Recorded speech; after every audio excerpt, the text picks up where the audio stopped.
নমস্কার।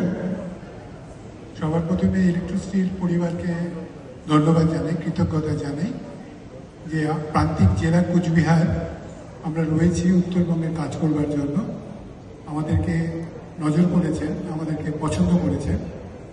গত 43 বছর ধরে আমরা কুচবিহারের প্রান্তিক জেলায় বসে যে কাজটা করছি সেটা অবশ্যই একটু অন্যরকম।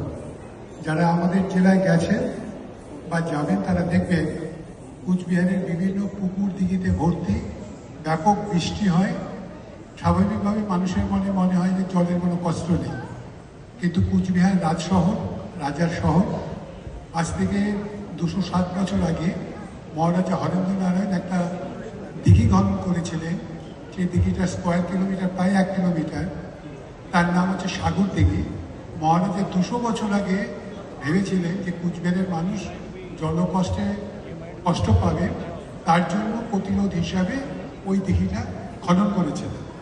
এবং 1950 সাল পর্যন্ত কুচবিহারের মানুষ ওই দিঘির জল খেত। কিন্তু আমাদের দুর্ভাগ্য যে স্বাধীনতার পর কুচবিহার 50 সালে ভারতের সঙ্গে যুক্ত হয় এবং কুচবিহার জেলা হয়।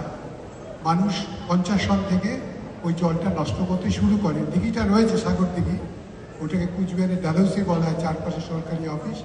কিন্তু মহারাজের বিজ্ঞান চেতনা এবং পরিবেশ ভাবনাটাই কেউ নিতে পারে।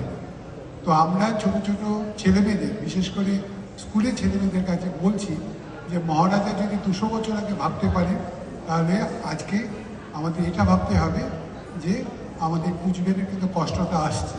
এটা যেমন একটা দিক। আর একটা দিক হচ্ছে, আপনারা জানেন যে উত্তরবঙ্গের সব জেলাতে বন্যপ্রাণীরা রয়েছে, বিশেষ করে হাতি।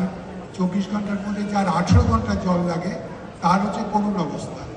এবং যেইভাবে বনের যে জলের সংকট হচ্ছে, আমি হাতির কথা বললাম এই কারণে, এই স্থলের বৃহত্তম প্রাণীটারও কিন্তু আজকে জলকষ্টে ভুগছে। এবং পাখিদেরও দেখলেন যে আমাদের বাচ্চারা জল খাওয়াচ্ছে। এই বিষয়গুলো রয়ে আমাদের কর্মসূচিটা রয়েছে এবং মানুষকে বারংবার আবেদন করবার জন্য যে ফ্লেক্সটা দেখলেন, প্রত্যেক বছর আমরা প্রায় 50,000 করে ফ্লেক্স মানুষকে নাড়া দেওয়ার জন্য এগুলো করি।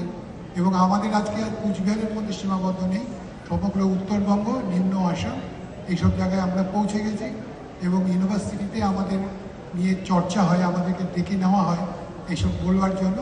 কিন্তু যেহেতু মহারাজার শহর, মহারাজাকে সম্মান দেওয়ার জন্য উনি 200 বছর আগে ভেবেছিলেন, আমরা সেই ভাবনাটাকে বাঁচিয়ে রাখতে চাই।